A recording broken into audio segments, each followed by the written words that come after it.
When the Rolex Explorer 216570 was introduced at Baselworld 2011, it caused quite a stir, and not necessarily for positive reasons.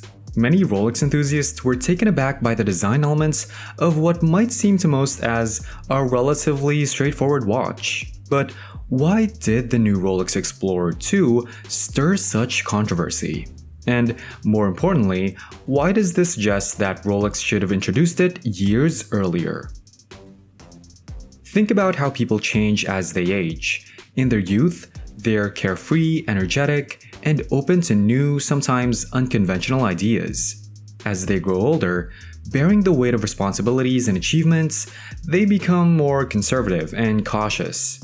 This shift is understandable. When you have nothing, you have nothing to lose. But once you've worked hard to achieve something, you cling to it protectively. This isn't always right or wrong, but it's a pattern that certainly applies to Rolex. Over time, Rolex has evolved from a bold, innovative brand into one that is seen as more cautious and protective of its legacy. This conservatism is reflected in their product releases, and it explains why the radical changes in the Explorer 216570 were so surprising. Many felt that the adventurous spirit embodied in the new design harked back to a younger, more daring Rolex, a spirit that some believe should have resurfaced sooner. Would you believe that Rolex was once the young punk, the rebel wreaking anarchy among its centuries-old peers? At the turn of the 20th century, Rolex started getting under the old guard's skin, saying things they didn't want to hear. During times of war, depression, and revolution, there was a shift from audacious luxury to reserved practicality, and Rolex was there to show the big old whales how it was done. Within 50 years, a microsecond in the business of timekeeping, the tides had already started to turn. The Explorer marked a significant turning point in Rolex's mission to bring a new voice to watchmaking. It wasn't just a wristwatch instead of a pocket watch. It was genuinely usable. Accustomed to building decorative displays meant to be shown off more than used, the watchmaking world was taken aback when the Explorer hit the scene in 1953. It was as much a shock then as the 216570 was in 2011. This shift highlighted Rolex's innovative spirit, a spirit that many believe should have resurfaced sooner to maintain that edge of rebellion and progress. As beautiful as an Omega from 1953 is, it's a delicate instrument that looks like it could be dismantled by a particularly loud sneeze. The Rolex Explorer, however, was the complete opposite, a robust iteration of a fast-evolving period of progress. It incorporated many features Rolex had been developing over the previous decades, all of which were far from being seen in the watches of its competitors. Water resistance, automatic winding, luminous markers, and a metal bracelet. What might seem to us today like the quintessential watch was, back then, a moment of unadulterated surprise. While Omegas were beautiful and elegant, the Explorer had all the elegance of a pneumatic drill. The caseback, for example, bulged to fit the automatic winding rotor, an easier solution than redesigning the case itself. But that was the point. You wore an Explorer to explore, not to pose. It could and did take someone to the top of Everest and back without breaking a sweat. Whether chopping wood or handing out sugar lumps, it was ever reliable and unfaltering, a trusty companion rather than a dainty escort. The modern Rolex Explorer embodies this inspiration. It taps into a legacy of durability, reliability, and understated elegance. Qualities that resonate even in today's digital age. By maintaining its core identity while subtly evolving, the Explorer continues to captivate a new generation of enthusiasts. This approach preserves the brand's heritage and keeps the spirit of exploration alive, encouraging people to appreciate the blend of tradition and innovation.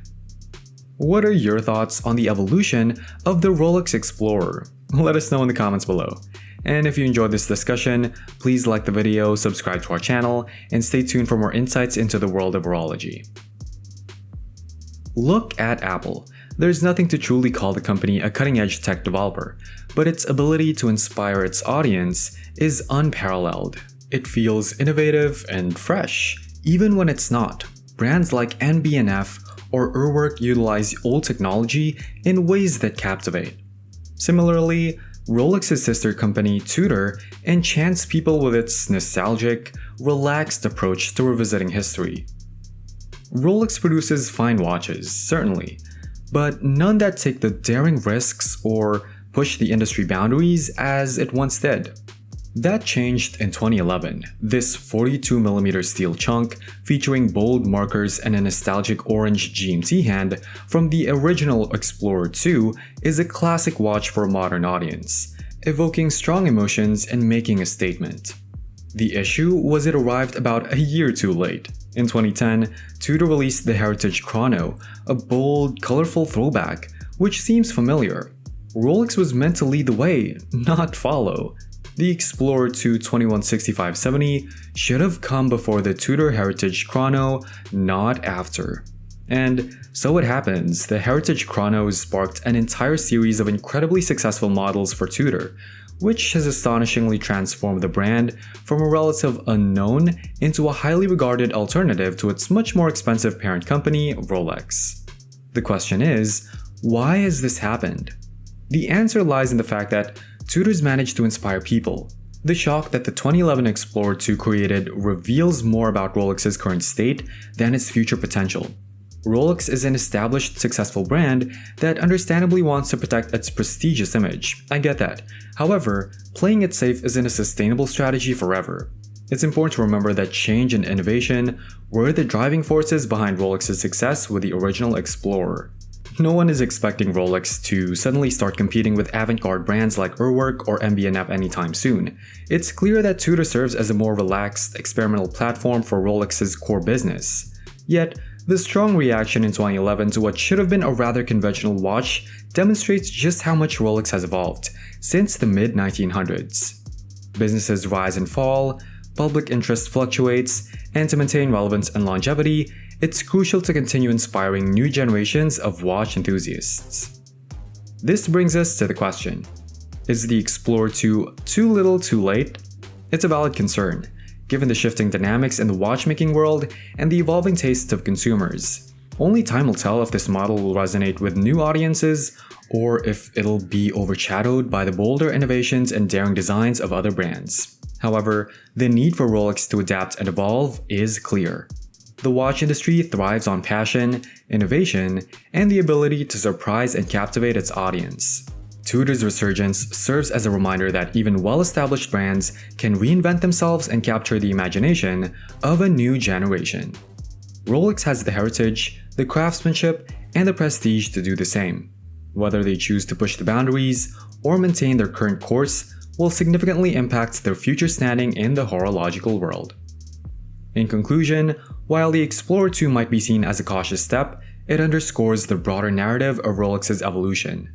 The brand's ability to inspire and adapt will determine its success in the coming years. As we look forward, it'll be fascinating to see how Rolex navigates the balance between tradition and innovation.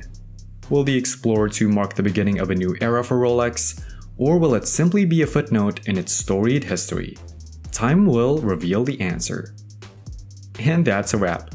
Thanks for being here with us at Ventichic. Don't forget to like and comment on this video. Make sure you subscribe to our channel so you never miss an update. See you in our next video.